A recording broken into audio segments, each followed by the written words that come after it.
Hello केम छो बधा मजामां बधाने मारा जय श्री कृष्ण।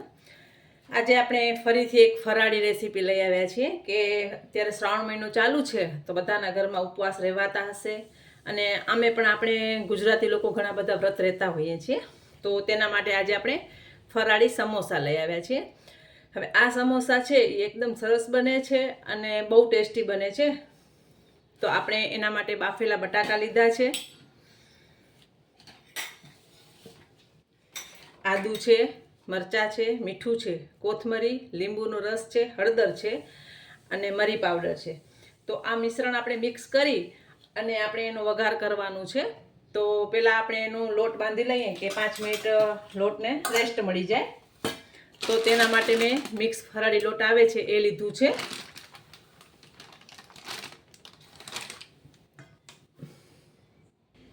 લોટમાં આપણે થોડુંક તેલ અને સ્વાદ પ્રમાણે મીઠું લઈ લેશું। તમારે જેટલા જોતા હોય એટલા તમે બનાવી શકો છો। હું તો અત્યારે થોડુંક તમને બતાવવા માટે જ બનાવું છું। અને આ તમે બનાવીને પણ રાખી પણ શકો છો કે ફ્રીજમાં રાખી દેવાના। જ્યારે પણ ગેસ્ટ આવે કે કાંઈ એવું આપણા ઘરે જમવાનો પ્રોગ્રામ હોય ત્યારે આપણે બનાવવાના અને સર્વ કરવાના।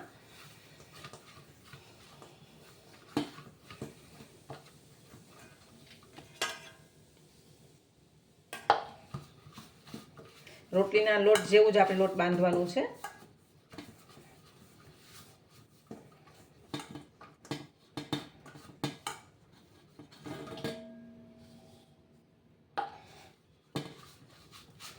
લોટ થોડું થોડું તમને એમ લાગે તો લેતા જવાનું। એક ભેગું બધું નાખી દેશો અને ઢીલું થઈ જશે તો પછી બીજું ઘણું બધું લોટ તમને ઉમેરવું પડશે। ફરીથી આપણે 2 ટીપા તેલ લઈ અને લોટને મસળી અને થોડીક સાઈડમાં રાખી દઈએ ત્યાં સુધી આપણે એનું સ્ટફિંગ બનાવી લઈએ। તમે જોઈ શકો છો લોટ આપણું એકદમ સરસ બંધાઈ ગયું છે। હવે આને થોડીક વાર આપણે સાઈડમાં રહેવા દેશું।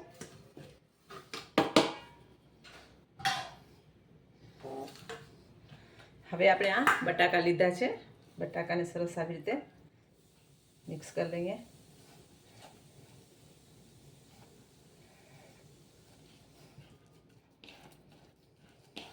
બટાકાને જ્યારે પણ તમને કોઈ પણ રેસીપી બનાવવી હોય ને તો બટાકાને પહેલેથી બાફીને રાખવાથી એનું જે મોઇશ્ચર હોય છે ને એ ઓછું થઈ જાય છે।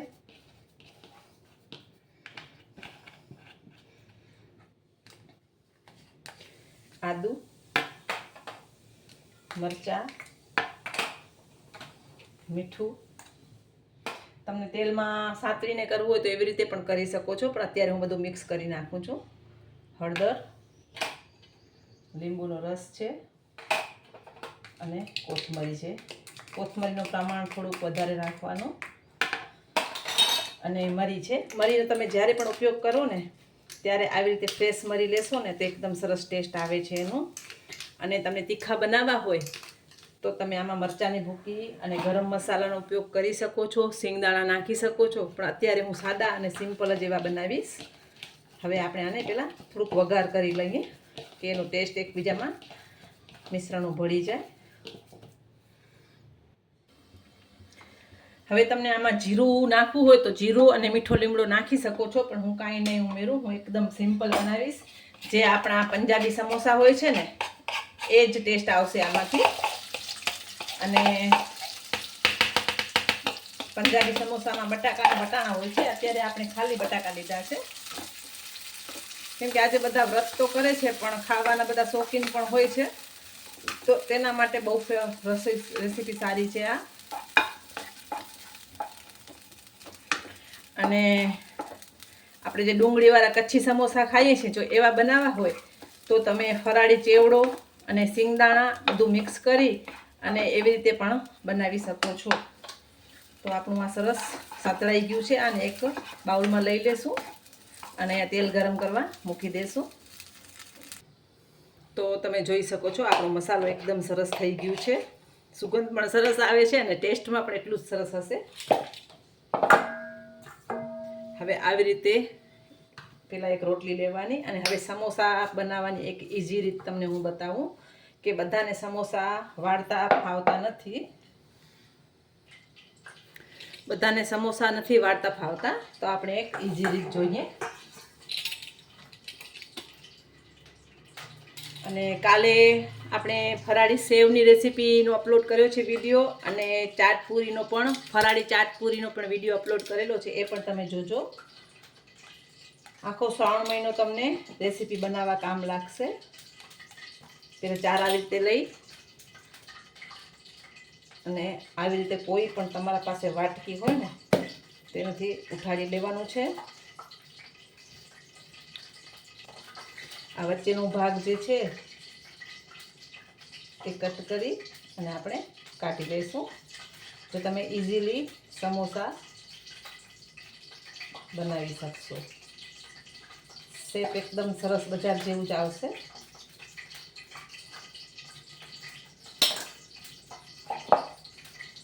અત્યારે હું નાના સમોસા બનાવું છું. તમને જો મોટી સાઈઝ બનાવી હોય તો તમે મોટી સાઈઝ પણ કરી શકો છો. આપણી ચોઈસ હોય છે કે આપણે કેવું ગમે છે.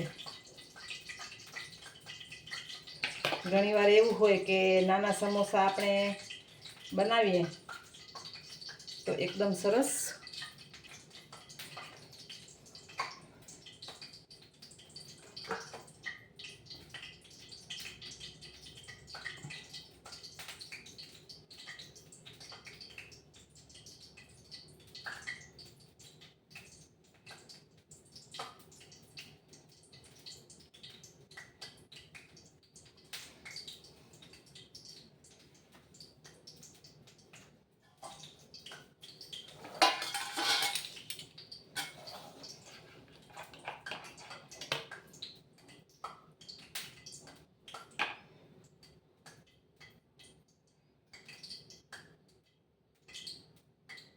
આવી રીતે પેક કરી લેવાનું હોય છે.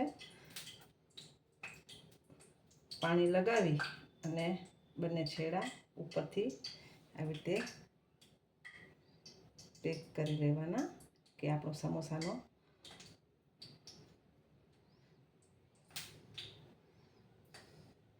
પછી તમે આવી રીતે જો શેપ આપવું હોય તો આવી રીતે પણ કરી શકો છો.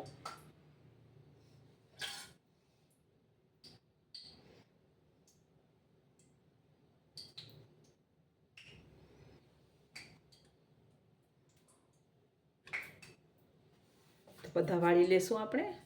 ફરીથી એક બતાવી દઉં. આ જ રીતે મોટા સમોસા વાળવાના હોય છે આપણે. પેલા બે છેડા ભેગા કરી અને આ નીચેનો ભાગ જે છે ને એને જોઈન્ટ કરવાનું.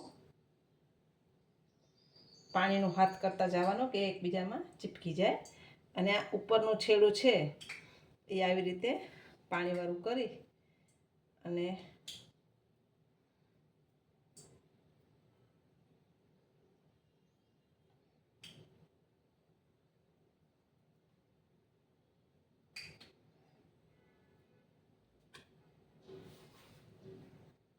તો આપણા સમોસા વળાઈ ગયા છે. હવે આપણે તેલ ગરમ થઈ ગયું છે, તળી લઈએ. તો આપણું સરસ તેલ ગરમ થઈ ગયું છે. એકવાર ગરમ કરી અને પછી જ એને ધીમું કરવાનું.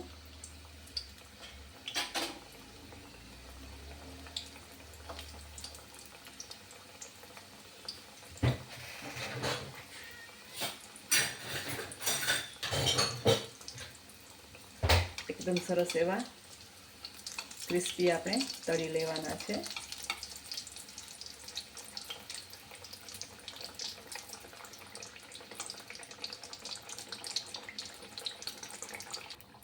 તો તમે જોઈ શકો છો આપણા સમોસા એકદમ સરસ ક્રિસ્પી થઈ રહ્યા છે.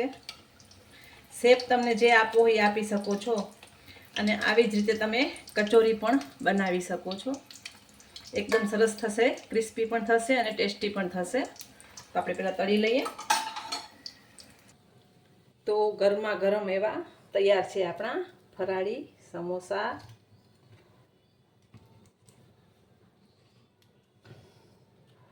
બહુ જ ગરમ છે.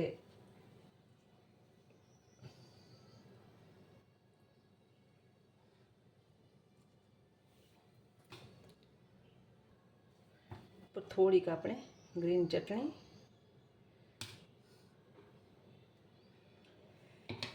હવે આ જ રેસીપીમાંથી તમે સમોસા ચાટ પણ બનાવી શકો છો. અત્યારે સમોસા ચાટ બહુ હાલે છે, તો તમે એ પણ બનાવી શકો છો.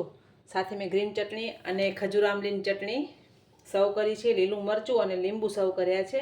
જો તમને ચાટ બનાવી હોય તો આપણે આગળ સેવનો વિડીયો પણ અપલોડ કરેલો છે, ફરાળી અને મીઠું દહીં એ બધું મિક્સ કરી અને ચાટ સમોસાને એક બાઉલમાં લઈ પીસ કરી અને 2 ચટણી અને દહીં નાખી ઉપર સેવ, તૂટી ફૂટી અને દાડમ નાખી અને સમોસા ચાટ પણ બનાવી શકો છો. પણ અત્યારે આપણે ગરમા ગરમ એવા સમોસા બનાવ્યા છે કે જે ચા સાથે તો સારા લાગશે જ અને ચટણી સાથે તો બહુ જ સરસ લાગે છે. અને આ 2 ફરાળી ચટણી છે એના પણ વિડીયો આપણે આગળ અપલોડ કરેલા જ છે. તો આ રેસીપી તમારા ઘરે ચોક્કસ બનાવજો. શ્રાવણ મહિનામાં બધાને ભાવશે, ટેસ્ટી છે અને ઇઝીલી બની જાય છે. તમને ખબર જ નહીં પડે કે આ ફરાળી સમોસા છે કે પંજાબી સમોસા છે. છોકરાઓ ખુશ થઈ જશે. તો આ રેસીપી ચોક્કસ બનાવજો. બધાને મારા જય માતાજી.